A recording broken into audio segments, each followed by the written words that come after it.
Good morning. I'd like to call this meeting to order, and just on a side note, Ms. Hughes is on the phone with us but has asked me to conduct this meeting. She is out of town.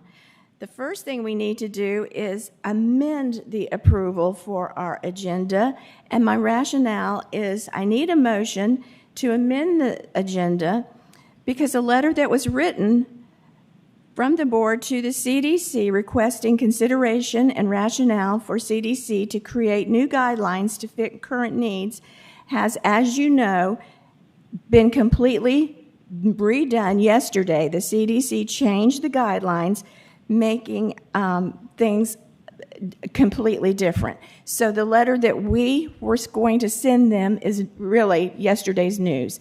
So having said that, I'd like to remove the board letter to SCDETATC,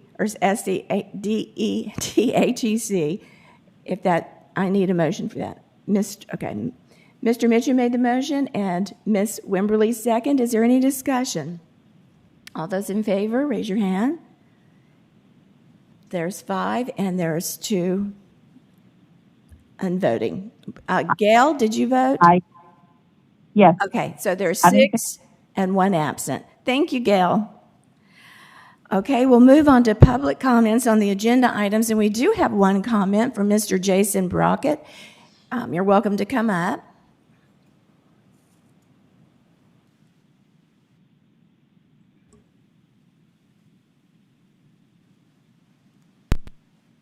Good morning.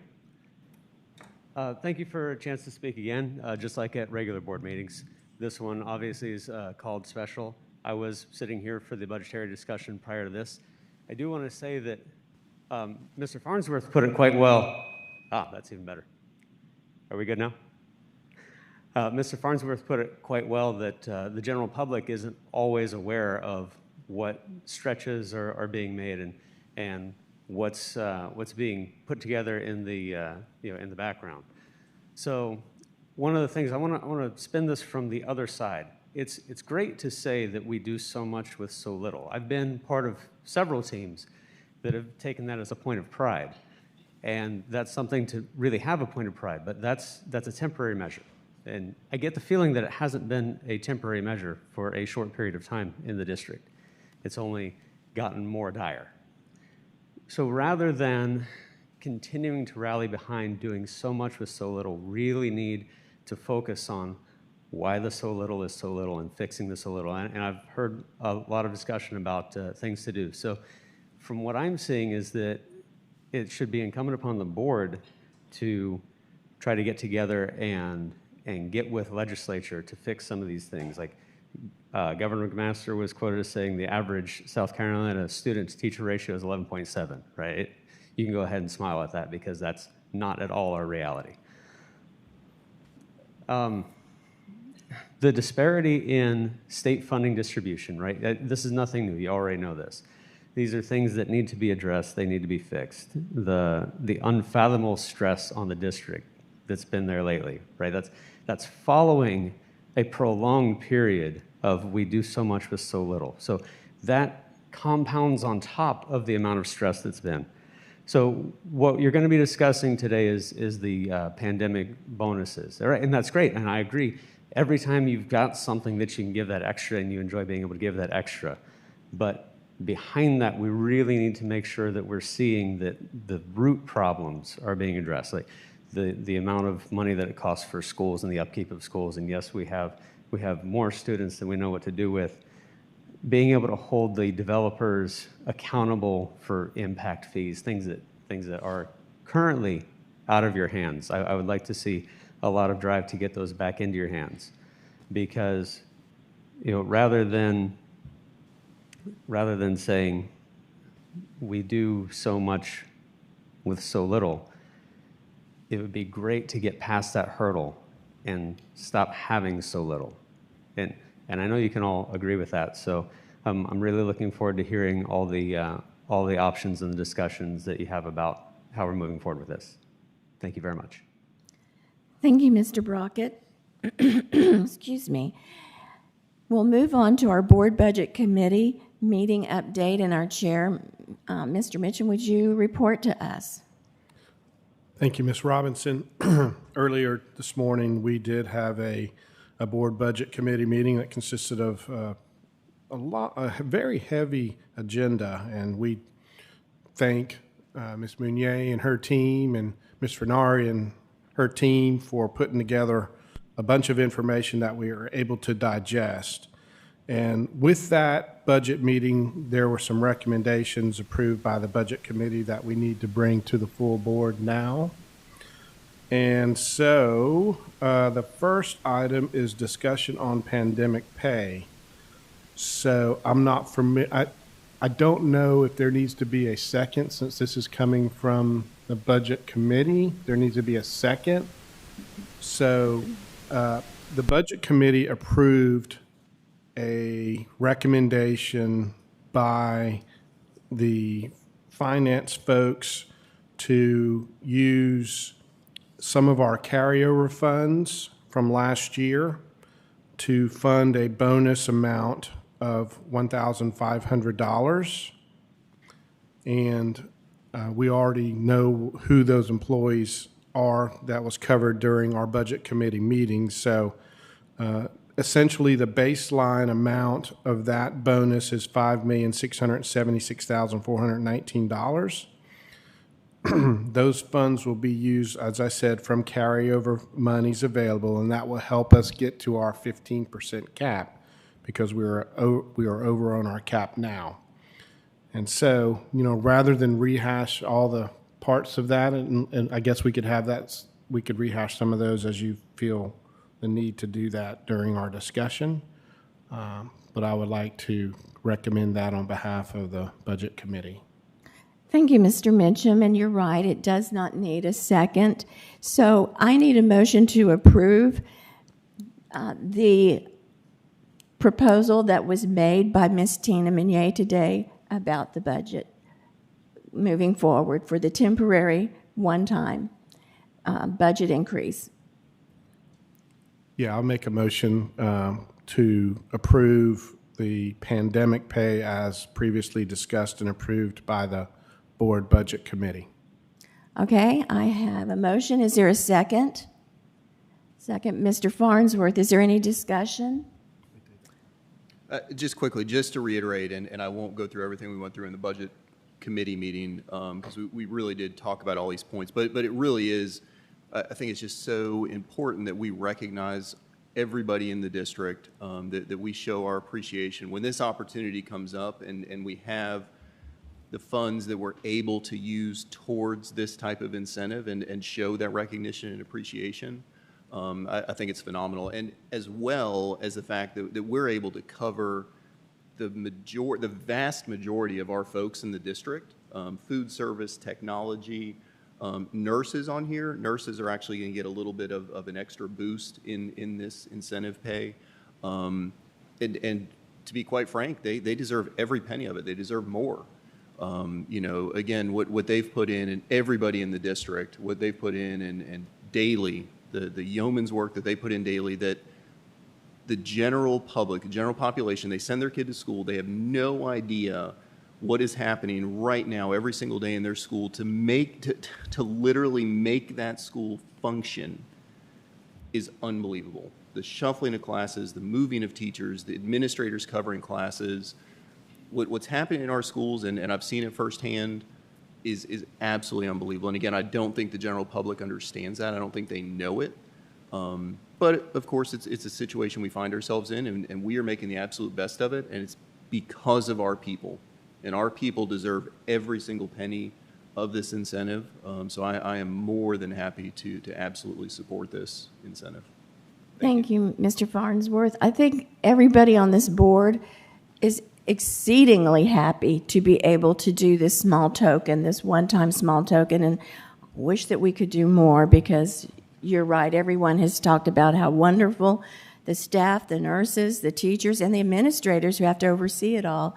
We thank you for it, and I just wanted to reiterate, if I'm not mistaken, February 25th is when this will take place. Oh, thank you, Ms. Meunier. That's true. In a separate check. Yes. And yes. Because of the nature of how it's being done, retirement will not be that, what, 9% retirements off of it, so it's not your, but then the rest has to come out, whatever FICA and things pertaining to you and what you're claiming and what type of insurance policy you have and those kinds of things would dictate how much comes out. But that's why the amount was recommended at $1,500. It should cover everyone with netting at least $1,000, in my opinion. I guess that always will be somebody out there, and we're giving the same amount to everyone. In other words, it's not like before when we had certain people got this amount, that amount. We're talking about all employees that will fit this description, which is just about 99% of the people working for us, either part-time or full-time, but they have to be working for us, and that we are recognizing them and their efforts because they're all part of Team Dorchester that makes us who we are. And, nobody gets paid what they're worth, and now we're asking them to dig deeper than ever before with this same pay. And like I said, we're talking about all of our groups, like a bus driver. They don't get the kids to school on time, the teacher can't teach them. And the teacher of kindergarten, our special needs classes, cannot teach and deal with the other issues in the classroom without the teaching assistant. And of course, no administrator can make it without clerical help. And the nurses, we don't even want to go there. That's just so valuable, the folks that help them, the UAPs. So it goes on and on and on. But we want to make sure everyone understands this is a Dorchester, Team Dorchester type of bonus. Also, thank you, Mr. Pye. Could, Mr. Mitchum, you state the amount? Yes, so the amount is $5,676,419, and I'd like to add that that's going to go to approximately 3,483 employees. 3,004. That's a huge difference maker, and I really appreciate this district doing this for their employees, and I look forward to everybody being a little bit more excited on February 25th. Also, can you give them the amount that the employee will get? Oh, excuse me. I'm sorry if I didn't cover that properly. $1,500. $1,500. I hear cheering over the internet. So He smiles. and smiles galore. So it's a great day in DD2. How about that? And spring's around the corner. Okay, any more discussion? All those in Yeah, favor? I do. Okay, is that you, Ms. Rupp? Barbara? No, this is Gail. Oh, hi. Hey, Gail. Okay. Just wanted to say thank you, Mr. Mitchum and Mr. Pye. You said it perfectly. I think we always try very hard to show our appreciation to everyone in our district, and I think this is a great way to do it, and I am so happy to hear this news and that this is what's coming out of the Budget Committee. I think it's so well deserved for all of our employees, and it is showing what Team Dorchester is able to do when we all get together and work together. So thank y'all very much for that hard work. I really appreciate that. Thank you, Madam Chair. Anyone else? All right, all those in favor, raise your hand. That is 6 and 1 absent. Okay, we will dispense with the board letter and move on to district update on Madam COVID. Chair? Yes, sir. We got to talk about the temporary pay increase. I'm sorry. It's okay. Yes. Earlier, as I mentioned, the Budget Committee met, and one of the other items on our agenda was a proposal for temporary pay increases.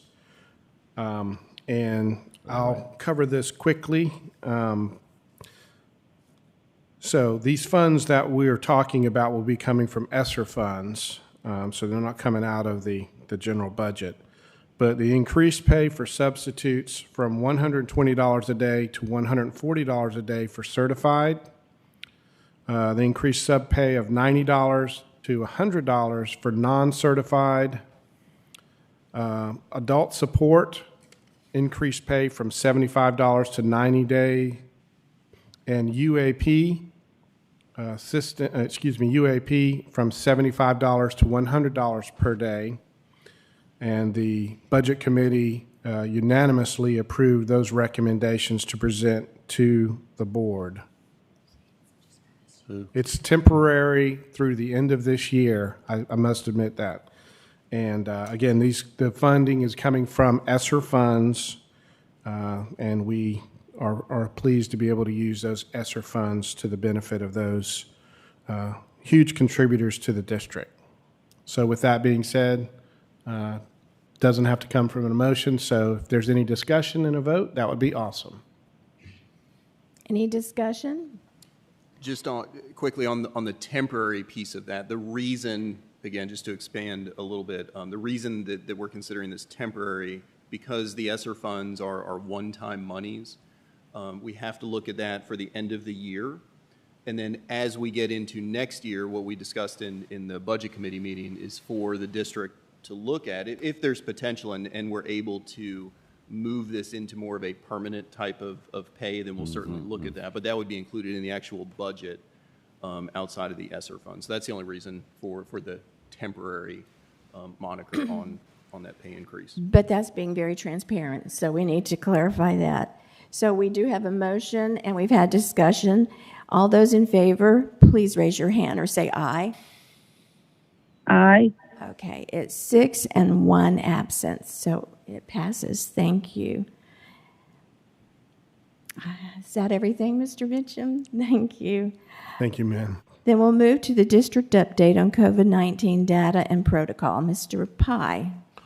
Yes, and for once, I'm going to pass it on before I steal their thunder and I start talking, because I have sometimes a different perspective of what we agreed on. Not that we have changed our mind on so many things. We have keep getting information that this was going on up through early hours of this morning, still verifying what we can do, what we can't do, and what we'd already been, what I do want you to hear, where we're coming to you today with an already plan that we told you we were coming to you about. But then, as you said, VHEC has come out with some different stuff, and we felt like that we need to look at that and see if that's what we can do, and they're going to tell you how we feel about that, which is very positive. I think I'm going to just say this for all employees. We really value everyone, children and all, their health and their safety has been paramount. But we also have a major obligation to also look at them socially, emotionally, and most importantly, academically. And I want you to understand that really tugs at us about balancing those. And that's what every meeting we have over here is, a balancing act of what, is required, what's recommended, what's doable, and what gets kids back in school.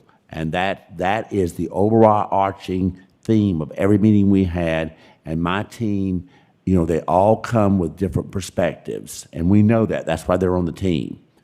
Amanda and I don't always agree eye to eye on what's there. She's a trained nurse, I'm not. But I'm a trained superintendent, and she's not. And we come from different worlds and see different things. So we hash out in that meeting, and the rest of the team weighs in, and the whole thing turns out to be a compromise. How can we stay true to the things you really value that you think are essential? But then how does those person's views, this person's views, we can blend them, and we continue to make that balance stay here, and we're not doing it like this, which we've been doing for 2 years. It's been like this, with the safety piece getting all the stuff we had because it's so new and so difficult to deal with, and we have so much misinformation. It really has been a problem. Who's right, who's wrong. But the bottom line, these are our children. This is our school system. We want to follow rules, regulations, and laws. But it's bad when they're so distorted and they change on a whim, and you don't. And we want to change things as quick as, because we want it changed. So let's put that out there. We want it changed. We cheer and clap. The problem is, we know full and well, as has happened every time, and they'll share that with you today, we have something totally planned, and then the rug is pulled out from under us. And then we look at communication with parents. It's been very difficult during this period of time with the media and their perspectives. So how do we make sure we're not jerking our parents around while we try to do the perfect thing for the perfect reason?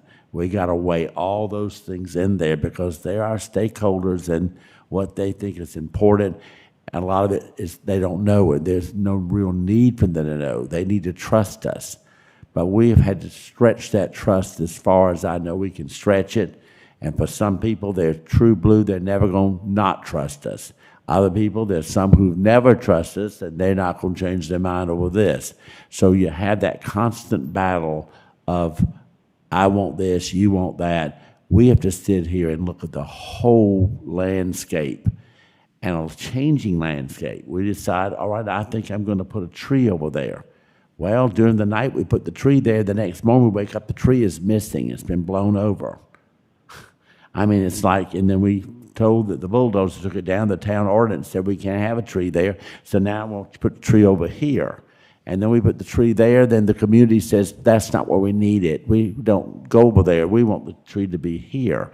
So it's the same type of scenario. It's that whoever's making the rule and who has to follow it. And we try to factor everybody in with the bottom line being what is best for our students. And it's generally every viewpoint my team puts on the table. Every one of them are very important.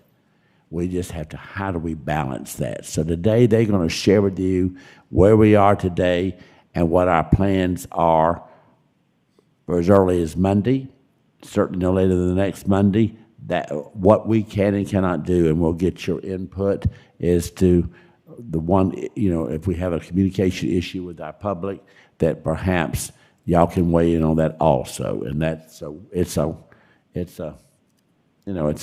great presentation, and I hope they give you the facts. Hope you ask lots of questions, but in the end, I know when we walk out of here, the right thing's going to be done. I feel very comfortable about that. All right. With that said, we kick off with. I'm sorry. You're fine. I hope I didn't take too much of what you said. I know you're going to represent the academic world, and we've asked you to do that. Let's remind people what Dorchester 2 is about, the excellence of academics in this district. Yes, sir. Good morning, Chairman Hughes, members of the board, and Mr. Pye. And as Mr. Pye said, when we talk today and make our decisions, I'm going to ask that everybody in this room and listening think about our first core value and what it means, students first. Our goal is to get the students back in school and keep them there for face-to-face instruction because we know that's best. However, we've had to balance this with health and safety requirements and recommendations from the CDC, DHEC, and the State Department of Education.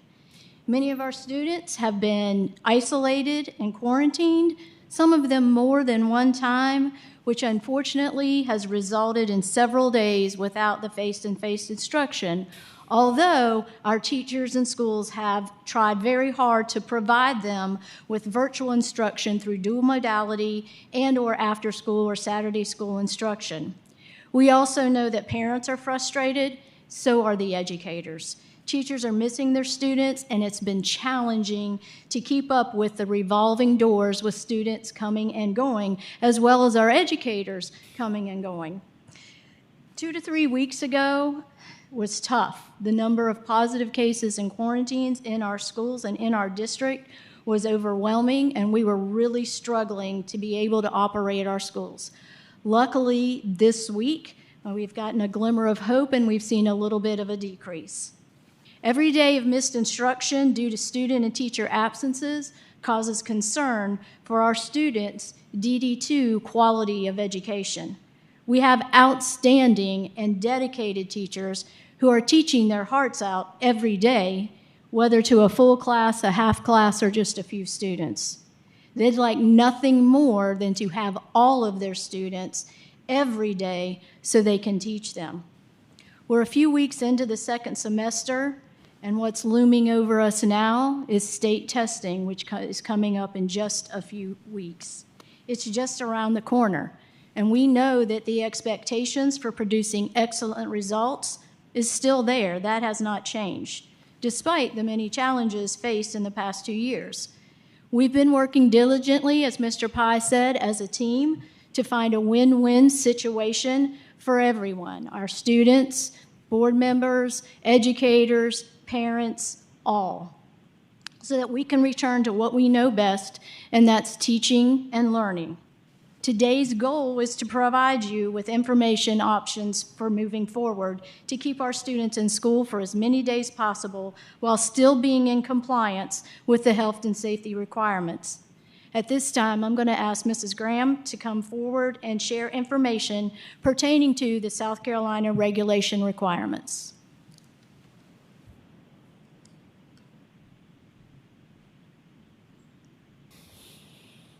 Thank you, Ms. Eastep, Chairmember Hughes, members of the board, and Mr. Pye. Thank you for having me.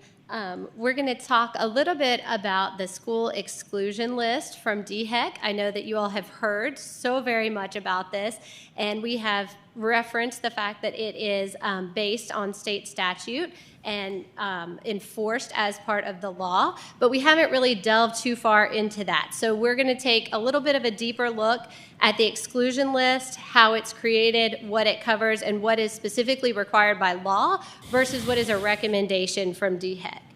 Ms. Smith, if you could turn to the next slide. DHEC, similar to Department of Education, is created by state statute and tasked with specific responsibilities. Pursuant to South Carolina Code 44-1-140, one of those responsibilities that DHEC is tasked with is to promulgate or create and enforce regulations to limit the spread of communicable diseases.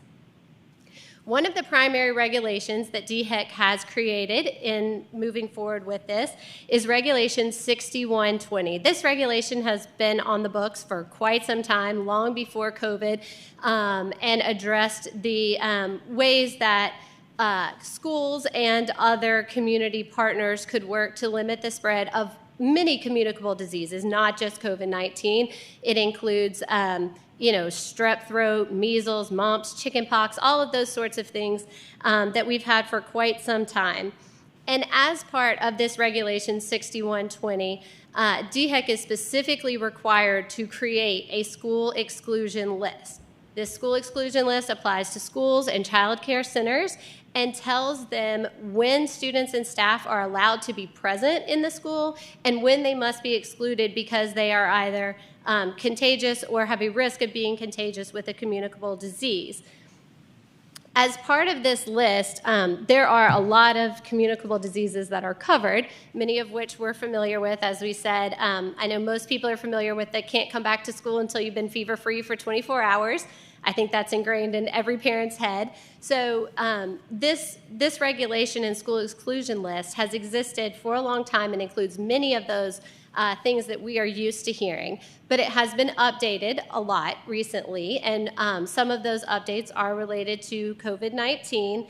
And through that, they have included the requirements that schools must follow in terms of isolation, quarantine protocols, and determination of close contacts or contact tracing. So pursuant to South Carolina Code 44-29-200, which permits schools to prohibit attendance of staff or students to prevent the spread of contagious disease, and in combination with this DHEC Regulation 6120, schools are required by law to follow this exclusion list. We are subject to criminal and civil penalties if we do not, and DHEC actually has authority to use the police to enforce their rules. So we are required to follow this exclusion list. That being said, the exclusion list does include some options, and one of those is involving the quarantine options, which I believe Ms. Santa Maria is going to address in just a moment. But they also are tasked with providing guidance and support to the schools. So through that, DHEC has released this guidance for K-12 schools booklet, as well as a lot of information on their website. And that information is available to us as support and as guidance for the district, but is not required by law. which is differentiated from this school exclusion list, which is required by law. So I'm happy to answer any questions about what specifically is included in the school exclusion list, but I just want to make sure that we're clear on which parts are required by law and which parts are supportive and recommendations by DHEC. With that said, I'm going to turn it over to Ms. Santa Maria to provide us further information. Good morning, Mr. Pye, Chairwoman Hughes, and the board. Thank you for allowing us the time to talk to you about the changes that were mentioned this morning. So as Ms. Graham mentioned, contact tracing and quarantine are required by DHEC, but they do provide districts with several options for implementation of quarantine, and that's really what we'd like to cover today. So the current options that are available to school districts and child care centers in South Carolina schools and facilities is a 10-day quarantine option, a 5-day quarantine option, a test-to-stay option, and a working quarantine for crisis staffing. So currently, as you know, as we covered at our last board workshop and meeting, we are currently following these protocols for our staff and students. For students, we're following a 10-day quarantine option. Students have to remain symptom-free. They remain home for 10 days. They return to school on day 11, and we recommend testing, but it's not a requirement. For staff members, we currently have adopted a working quarantine option, which is an option available through DHEC for crisis staffing situations. And we felt over the last few weeks, we had reached a point where we would not be able to safely operate many of our schools if we did not implement this option. So that's why we put this into place several weeks ago. And so what that looks like is staff who remain asymptomatic return to work days 1 through 4. They wear a mask, they test on day 5, and as long as they test negative and remain with no symptoms, they continue working through day 10. So we are proposing that we eliminate both of these choices. We would like to move forward with new options for our staff and students to allow people to continue working and attending school while also balancing health and safety. So we want to just highlight the key differences between the two choices that we have available to us. So the 5-day quarantine option, we would consider kind of the middle of the road option.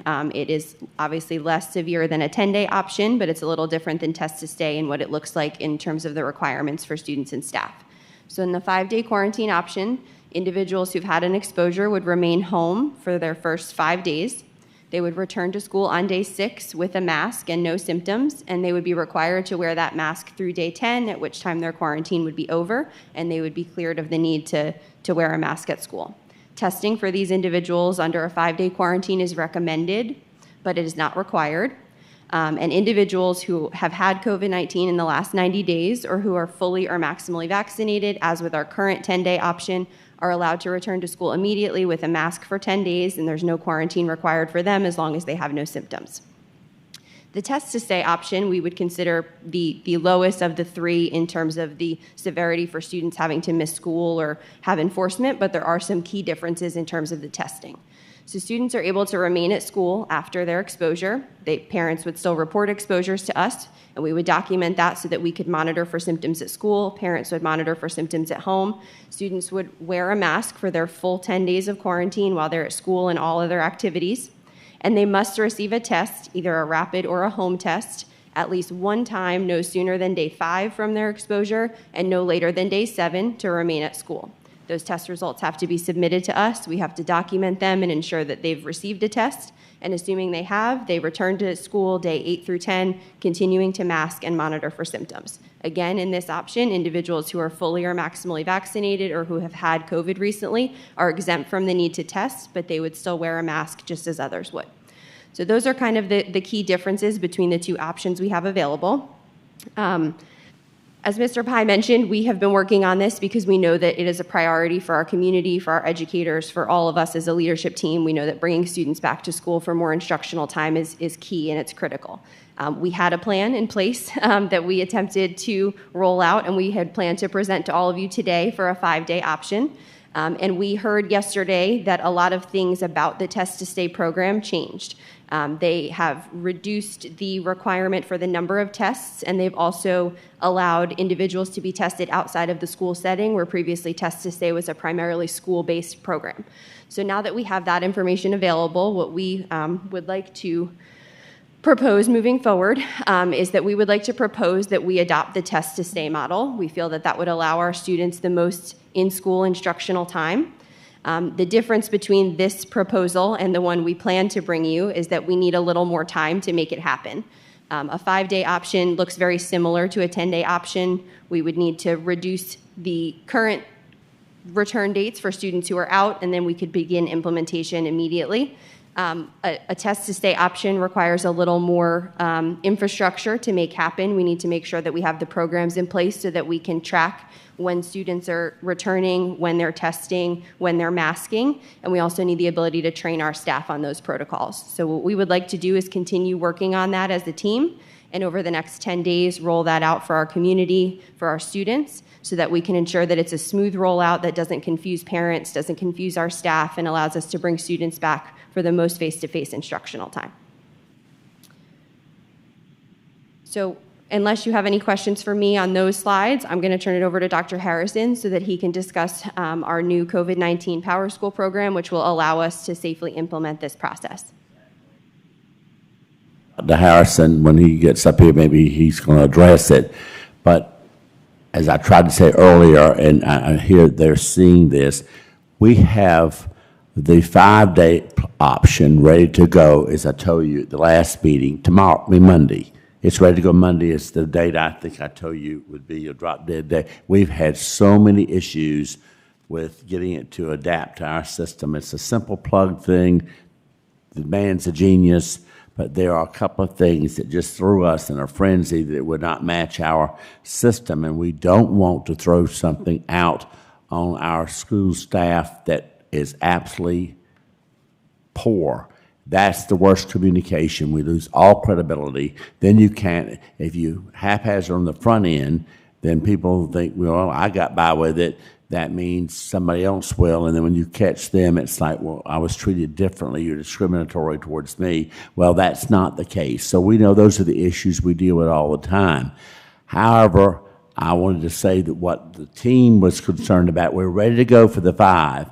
The next week, we're going to do the test to stay is what we're recommending. So do we really want to go to the 1 week with the 5, the in-between one? Now we got the group for 10 days that we're merging back to the 5.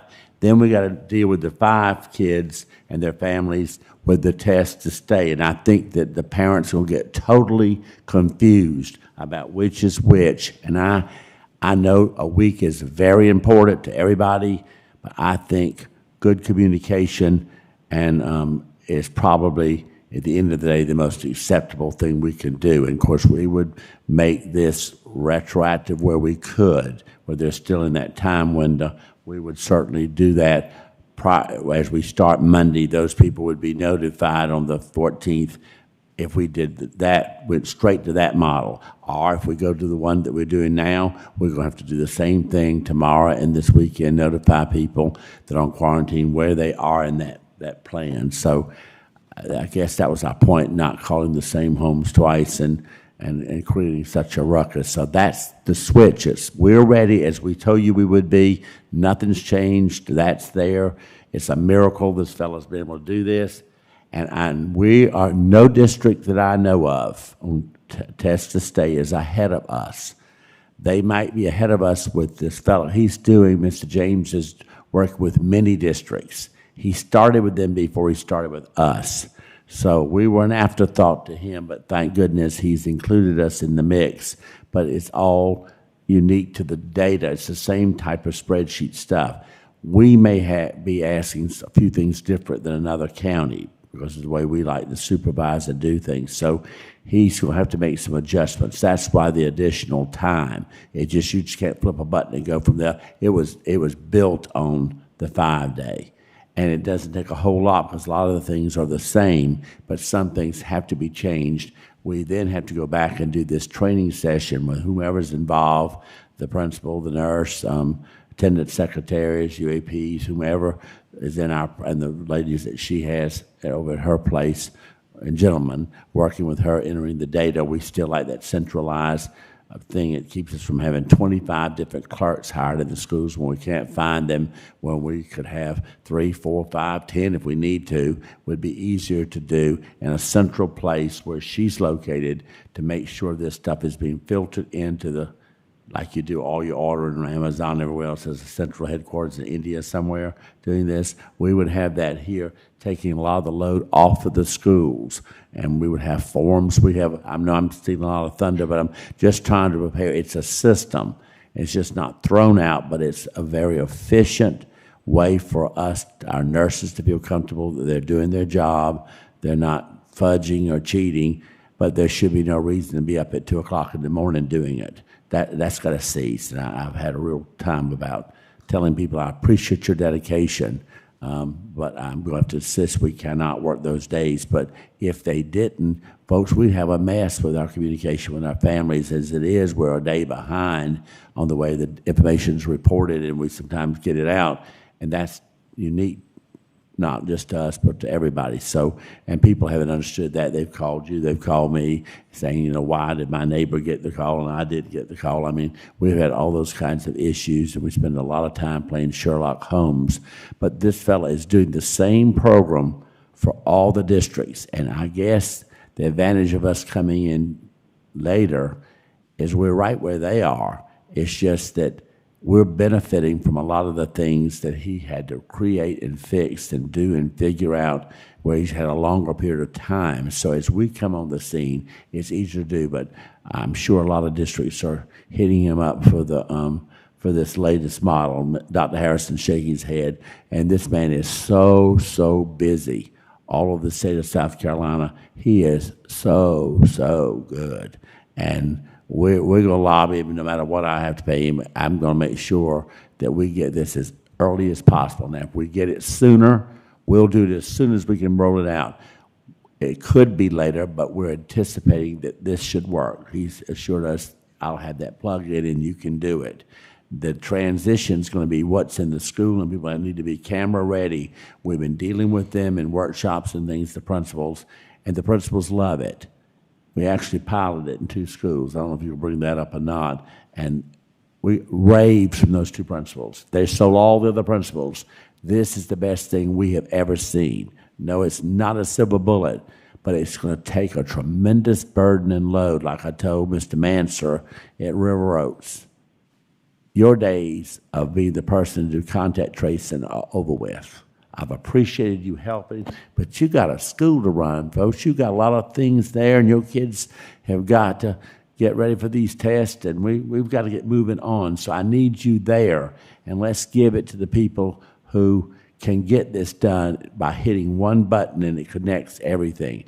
Side effect is we're finding out Power School does a lot that we didn't know it could do, and it's opening up doors for other areas for us. So this is really a strong piece for us, and probably one of the best things we've stumbled on in my career. I feel real good about it, but again, it's technology, and I can't give him any ideas on how to go any faster and all, because I don't understand it at all. But it sounds good, it looks good, and if my principals who are technology savvy are happy, I'm happy. So I just had to paint that picture as she was talking about the options.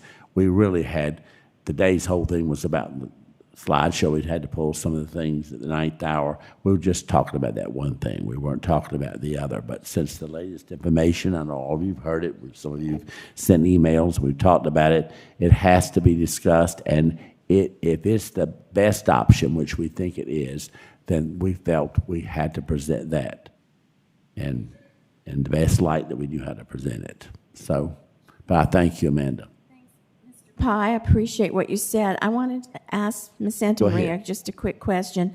I already feel a sense of relief. I can imagine what the nurses are going to feel like they have a free night, actually. This is a relief. But on the test to stay, they don't have to come to school for the testing. Now they can do it at home. There is a form. And can you tell me about that form, and everybody that's listening, so they understand? Sure. So DHEC heard the complaints from the community that home tests were becoming more widely available, though we could not accept them for return to school or for proof of a recent positive test. So when they released new guidance in the beginning of January, they created a home test attestation form, which allows us to accept tests that are done at home. It provides us with a little more information versus just a photo of the tests, and allows us to take that and keep it as documentation.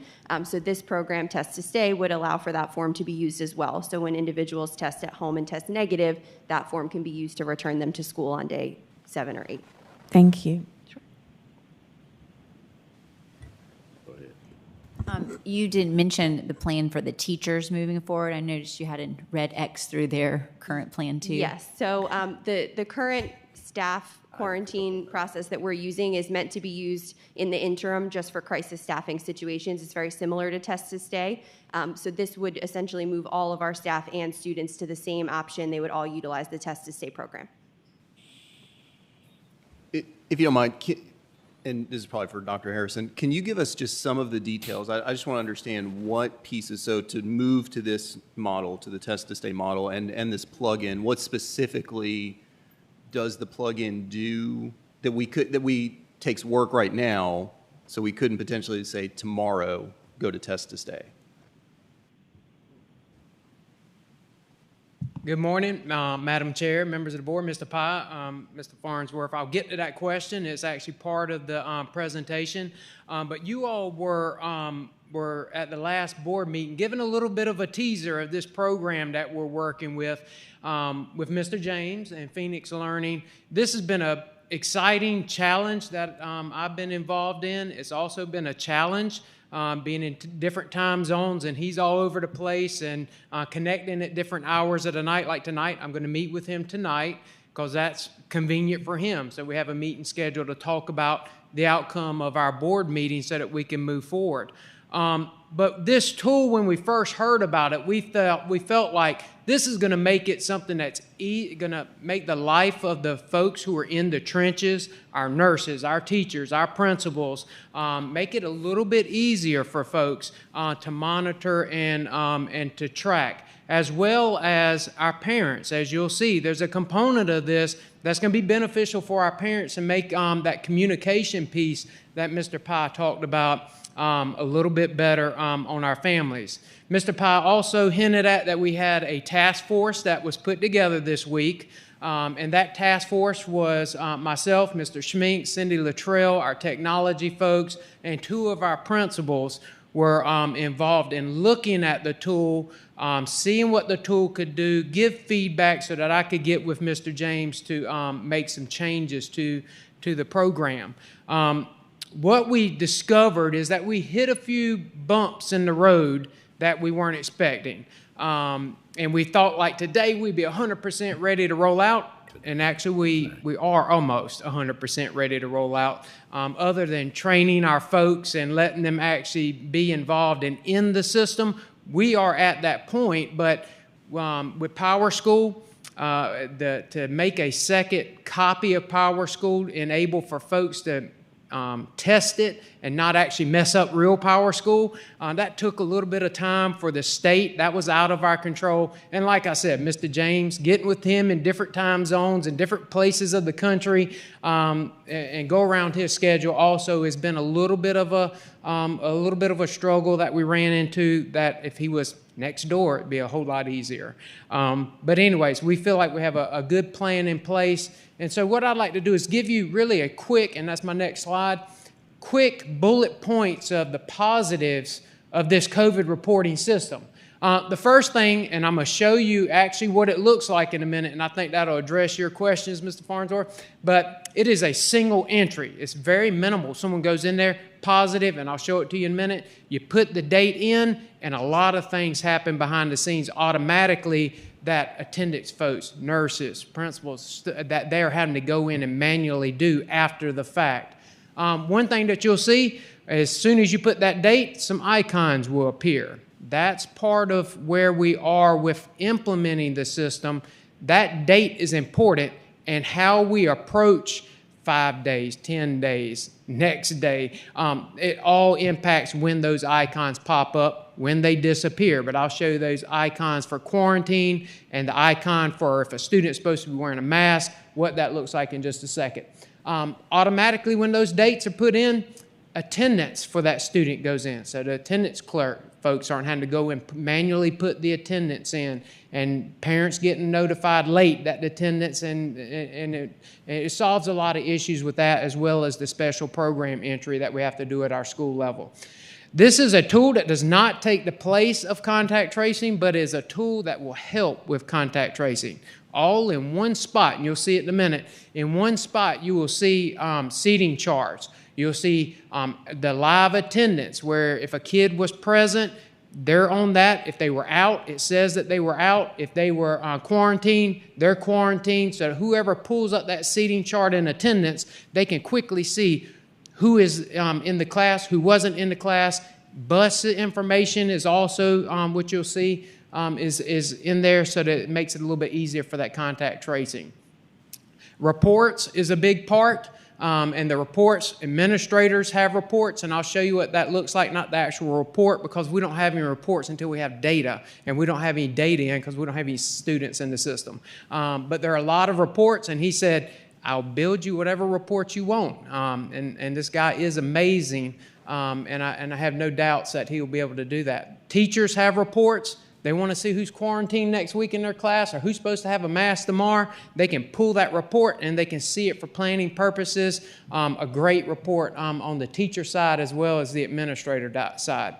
We feel like another big part is our data being all in PowerSchool, not in a spreadsheet at the school, spreadsheet at the district. It's all in one central location to keep that clean. You export out of PowerSchool, you have one spreadsheet, your data's there. That's what it is. It's clean. It's up to date. It's as accurate as of today without anyone having to do anything in a spreadsheet.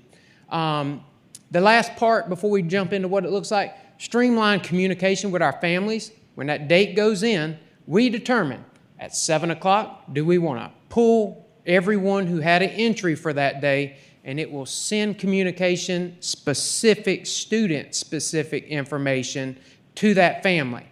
Greg Harrison is isolated. He can return on this date. So a very specific communication. We feel like that is a big difference in what we currently have now, because we're getting families that call and say, what student? I got 2 students. And so that takes time at the school. It takes time of our nurse when they could be dealing with nursing stuff instead of answering questions about the emails and phone calls that go out. So that's a key important part of this, this system. All right, so what does it look like? So again, Phoenix Learning System is who we are working with. And the next slide, this is what PowerSchool looks like on the left. And so if you notice, there's a new tab, if you've ever been in, it says COVID information. That is the plugin. And once you click on that COVID information tab, you will see on the right all of the things that it does. So the COVID information, contact tracing, vaccine information can go in there, and then it shows the student status, and that green dot means this student is good at this point. There's been no entry, they're okay. So if we go to the next slide, what we would do is if a student tests positive, or household contact, or close contact, or is having symptoms, you'll see all those options in the drop-down box. We'll put today's date or yesterday's date, wherever they tested positive. We'll put the reason for a referral, submit. That submit button is important because a lot of things happen right when you hit that submit button that we currently have to do manually. It automatically populates all of these dates with the day that they're quarantined. If someone spoke to the parent already, you can click that. If there's a test and test results, all that can be added. But the dates up there, they are pre-populated based on our parameters. And that's why I said earlier, Mr. Farnsworth, part of where we are now is we got to determine the parameters. Is it set up for 10? Is it set up for 5? Is it set up for test or return? We have to determine that and then give Mr. James time to monitor and adjust the system and make it fit our needs, which he can do. So then you would go to the next slide. Those are the icons. And we can make icons different depending on the situation, but right now what we have if a student's quarantined, the teacher pull up in Power School and on attendance, the administrator will pull up, they'll see the Q. That means a student is quarantined. If you hover over it, you can't do it on this, but if you were to hover over it on a live slide, you would be able to see that the date would pop up that student's quarantined until Friday's date or whenever that quarantine date ends. When the quarantine date ends, that Q automatically goes away. No one has to do anything. It just disappears. And then that mask date, if a student is supposed to wear a mask, it will stay up for the duration of when that student is supposed to wear a mask. Then the icon will also disappear. And then you'll see down at the bottom, that's just the entry. You can go in and you can make adjustments to that entry if needed. If they had a test and it tests negative, you can go in there and put that, or they test positive, you can go in there and put that right in that entry. So if we go to the next slide, this is the contract tracing piece, and I don't have a whole lot I can really show on this just because we don't have information, and the information I do have would be FERPA violation. So what you would see is that a student in a teacher's class, and then that last column, you could see if a student's isolated, if they're present that day. You can pull up the seating chart all from this tab. You can see that buses are there. Activities, if we want to put activities, we can add those, like the basketball team, the wrestling team, all that. So it's one place where you can at least get student names of who they were close to and kind of help with that contact tracing. This is the COVID resources. So this is the reports that are currently in our system. He has probably 60 more. These are just the basic reports that we have. Students who are out quarantined today in the district, you can see all the way down to the teacher who is quarantined in their classroom. So that's where the teachers would click on, it's a COVID resources. There would be informational videos about COVID if we choose. There would be training videos about how to view it. And then they would also see the reports that a teacher could run. Now, at the district level, Amanda's team would have different reports. Administrators at the school level would have different reports. So it would all be tailored to fit the specific role that we assign to a group of folks and give them security to that. And that's what the plug-in looks like. That's how it would operate. If we were going to, like I said, tomorrow, if we were going to start, this is set up right now for 10-day, because when he started working on it, it was a 10-day quarantine. If we were going to change it to 5-day, he could go in there. I'm feeling pretty confident this week he could change whatever we needed to change. That's the conversation that we'll have tonight. He wants to know what's the outcome. I'm going to text him when we leave and let him know this was the outcome if you get some spare time today. Maybe you can do it before we chat. But I will open it up and see if there are any questions on the... I didn't touch it. Any questions on the plug-in? And did that address your question? It did. Okay, great. Mic drop, right?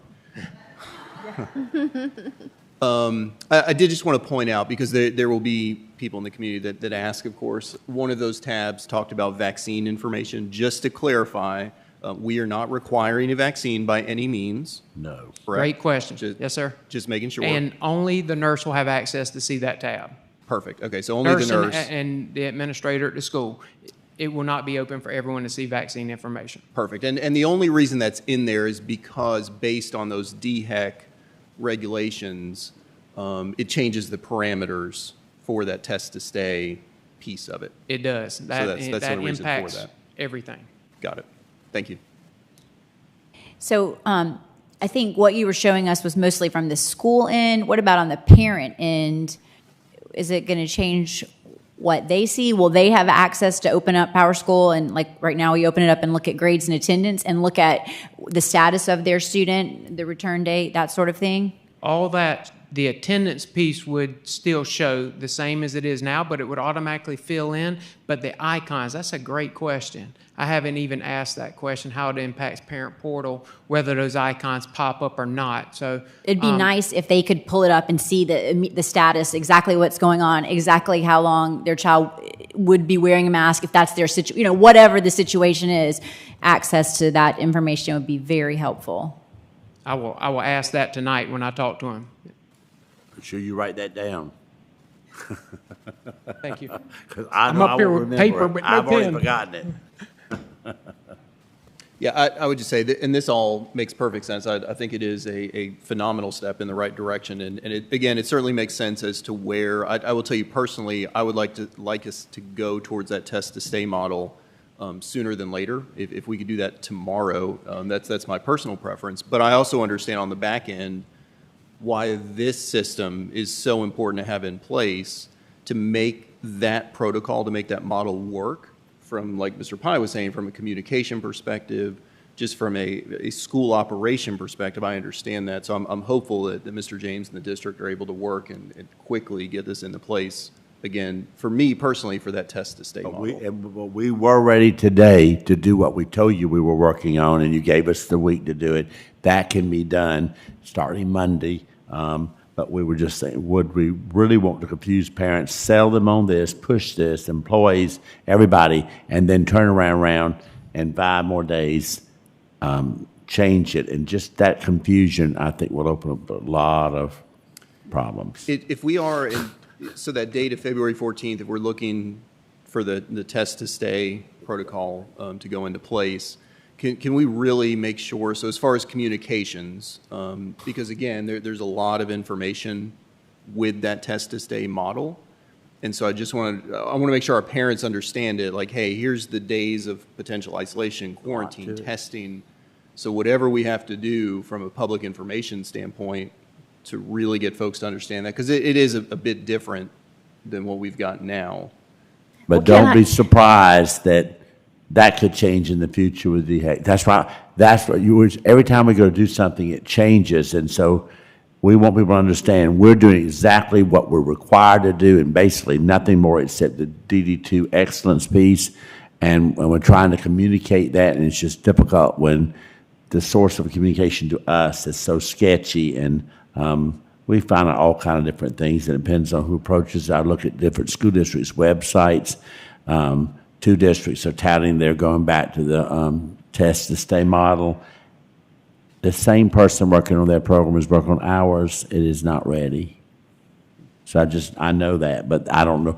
I didn't talk to any parents there, but even though it appears on their website that that's happening, it's going to happen, and that's why we're doing all this today. We want to make sure everybody understands what's going to happen and where we are and all the things associated with it, and we're going to move as lightning fast as we can. If he can have it ready on Wednesday, we're doing it Wednesday. So we let anybody know your own notice.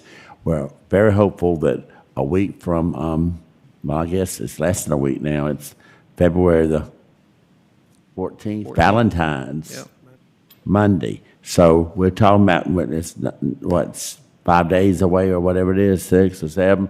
That's wonderful, because we got a lot of things in place. It's just we got to change that model from 10 to, that's now changed to 5, back down to this. If this is what we're going to do, there's just some pieces we got to change. So, Mr. Pye, just to be clear for those that might have caught the last part of it, you feel it would be more confusing if we went now to 5-day and then to test to stay. So you would rather have this time, this week, to get to the test to stay so that there's not the confusion with the 5-day, but we go straight to test to stay. Based on all the confusion, I think that would be a week well worth it. Even though you gave a week before, and somebody said, well, you already had 1 week, but we had a week to do the 5 days. So if we had a vote all over the community, do you want to do this one? Do you want to do this one? I think most people would say, just what we're doing. You're doing the best one that you can offer. I agree. Less confusing. And this Mr. James sounds amazing. I got a text from Rock Hill. They're doing what we're doing right now. So those are some big school districts that Tell are him to leave doing this. Mr. James alone tonight. I need him tonight. That might be one of the districts he's worked with, I believe. working with quite a few around the state. And switching the date, that part would not be hard for him, and if it changes in the future, that part won't be hard for him. The initial, once we get it set and getting our people trained how to enter and make sure that the dates and the icons and everything pops up right, that's going to take us. That's what's going to take the time. But once we get that piece behind, we're ready to roll.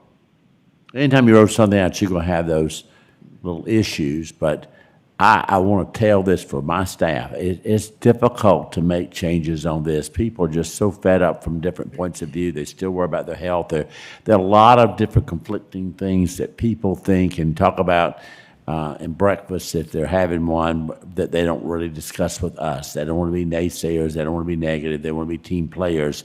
But we can see it on their faces. I see it sometimes on the team's face and what have you. I've not seen that in the last week on my team. And I didn't hear it when I met with my team of principals. They're all begging for something. They all think this is really going to help our situation and help get us back to these kids in the classroom as much as possible, what we're allowed to do. We're still being inhibited by the whole thing, but this is our best foot forward, and we can't do any better than we're doing other than be patient. But I want you to know, that's why I think some districts may need longer than others to make the transition. We're not even lying that our people are on go. They're ready to go. Even though they've not seen the final product, bring it on. There's nothing we can't do. And especially when you're talking about one entry, one button, it's like, who can't do that? And everybody's revving up that maybe this is something we can do in attendance. Maybe this is something we can do that this op can help with. You know, we've got other people to take this off of the nurse completely, make that their full responsibility, because now we'll be checking this test data. We'll still have to work on that too. That's going to pull them away to do this. Then who's got time to do the other stuff they're doing? So we've got to have a team approach. It seems to be working. And Amanda's learning to delegate best she can, but she's just like her superintendent. We delegate, but we always have an eye on it because we are responsible and we don't wish for anything to go wrong that we should have thought about. And people are humans and they make human errors, but the spirit's there. If this had been happening last month, I'd have told you, I don't think the timing's good for any kind of change, but I really have to tell you, people are coming around, they're seeing it, and they're buying into this, and I think a lot of that's because this team has made sure they've explained it. Like Laurie sat with her principals, have had so many conversations before I get to them. And therefore, I'm not hearing what she's probably already dealt with and cleared up. Because they all know I don't want to hear anything negative, even if it's the truth. Because the chances are I'm already there. I don't need any reminders. So please keep me off the negative page and let's bring solutions. And they're bringing them. So I can't say enough about all team. And Dr. Harrison, you, like the rest of the team, you've more than done your share. You've done more in the last 3 weeks since I put technology under you than has been done in the last 4 years. I'm just going to say that. Thank you, Ms. Pye. Does anybody else have anything that they'd like to add to it? Because Mr. Mitchum, Ms. Wimberly, Mr. Barn, okay. Just very quickly, and I apologize because it may be a silly question. Talking about virtual, I know in the past week or two, luckily, virtual, I think, has come down. It's really dropped off because of the lowered case numbers, which is phenomenal. Am I correct in assuming this, going towards this system and this model, would then really, hopefully in theory, get us out of that, having to go through those plans moving forward as well? I'm hoping so. That's the hope. Oh, yeah, I think we're already moving away, and everything we do is only taking us one step further of keeping kids in school, cutting down the length of time they're out of school. I mean, the whole thing is the numbers drop. They're really going to drop as we work around these issues and the parents get the child test and all those hundreds of kids that are quarantined that end up not having COVID, but we had to name them. They were named. They have a chance to still stay in the classroom and not go. So, yeah, I think the numbers will significantly be better. And I just want to remind it, one of the board members just asked me if we could remind people about the District 2 COVID testing is still at Devon. the old district office site. We're still doing that. We've changed hours recently. We're willing to do whatever we have to do to make it work. So with this, there could be really heavy traffic, and we might have to revisit that with the staffing, and we're wide open. I've got everybody on alert that we are moving in. I've gotten a personal interest in the staffing of it. And so, which I deal with administrators generally and let them deal with the teachers, but I really feel this is so important to our community and our district that I want to make sure we have people there. And if there's such thing as too many people, get over it. That's what COVID money's for, and I'm going to make sure we're covered. Then we'll move, when we feel we have it, these people can be moved to other places in the district where we certainly have plenty of openings. So it starts as temporary, but it could be a future for the workers. We keep advertising. It's a wonderful opportunity for the right persons, and I trust the man in them's judgment to pick the people. I won't be in that part of it. I just want to make sure we have plenty, and I'm going to visit more often there so I can see how the lines look and the concerns that we might be getting, so we can keep things flowing as much as we can. I've not heard of any issues, but as things change, she approaches us about a change in whatever to get the lines through, but we'll keep working on that. Thank you. At this point, I'll ask Ms. Radcliffe to come up. Oh, well, I was ending the whole presentation. Forgot about you. Great job. Good morning. You heard from Miss Estep. She discussed the sense of urgency that we have with our academics. We want to get all of our students in our schools for face-to-face instruction. You heard from Miss Graham. She discussed our legal requirements, our parameters that we have to work within. You heard from Miss Santa Maria. She again sharing the health and safety information. You heard from Dr. Harrison discussing our processes, our systems, and our new technology that we can implement to make this process a little easier for everybody. Yes, at the end of the day, we want all of our students back in our schools. We want face-to-face instruction for all of them. We want to make sure that we do it safely and with health in mind. Also, we have to consider making sure that we can legally do it. You've heard from our entire team, and we stand ready to make it happen at any time. We want to do this with a sense of urgency. And as Ms. Estep said, we are about teaching and learning in Dorchester too. And we want our students to be successful. So we're ready to make it work. Thank you. Thank you, Ms. Radcliffe. And it truly has shown us that we are Team Dorchester, because everyone has worked together hard for not just this week, but for 2 years. And I know y'all are ready to take a breather, go on a vacation for the weekend up to Monk's Corner or something, because you got to get back Monday. But I think, Gail had to get off the phone. She had to go into a meeting, but she wanted to thank you too, and so I think we would all like to say thank you. But we're going to need a motion to accept the proposal that's been given to us today just to support the district. Yep, so moved. Okay. We have that from Mr. Mitchum. You'll second it. Mr. Guthrie. What did I call him? I'm sorry. So that's why Gail does a better job. Okay, Mr. Guthrie. All right. So we've had any more discussion? Just absolutely want to clarify. So the plan is February 14th. We will move our to the target date. We that will we move hope to the, to be we'll move to the able test. to do, and we're going to keep you updated, and we want to start getting the information out to the public. That's it. So we're out front, and we're not calling somebody on Sunday night. I think that would be very disruptive too. So again, it's about communication, and we'll be using words like that's our plan, our target date, because who knows what could happen, and I don't want anybody to blister me out, well, it's going to be Tuesday instead of Monday, but we have every purpose of doing it then, and it's not an easy target, but as he said, we're 99% there, and I think that, it seems so simple, but again, I don't know much about technology, but he's so smart, It is so simple because he's had so much practice, and he's the one that helped develop the power school to begin with, so he knows what can take and not take.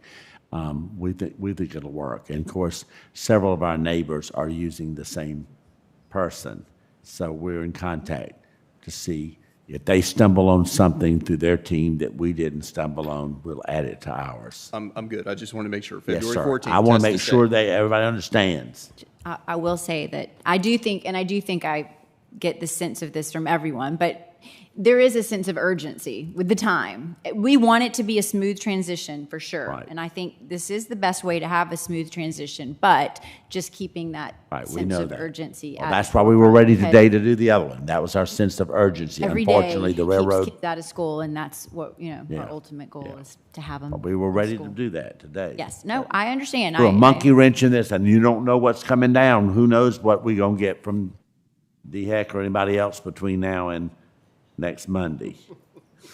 We may just say the pandemic is over and we're just not going to worry about it, which I would be thrilled to death. I would not have any problem having that ready for you within the hour, within the minute. I think the CDC is going to stay put for a while, I hope. Okay, any more discussion? All those in favor, raise your hand. There are 5, that's a majority, so it passes for your support. I so appreciate representing my team, the whole school family. Thank you for trusting us to still do the best that we can do to get this stuff out. And I can hear it in their voices. I talked to Dr. Harris's ladies this morning, and I was asking about all the what ifs, and he looked at me and said, Mr. Pye, whatever you want, it'll be, we will do it. It'll be done. That's the spirit I like.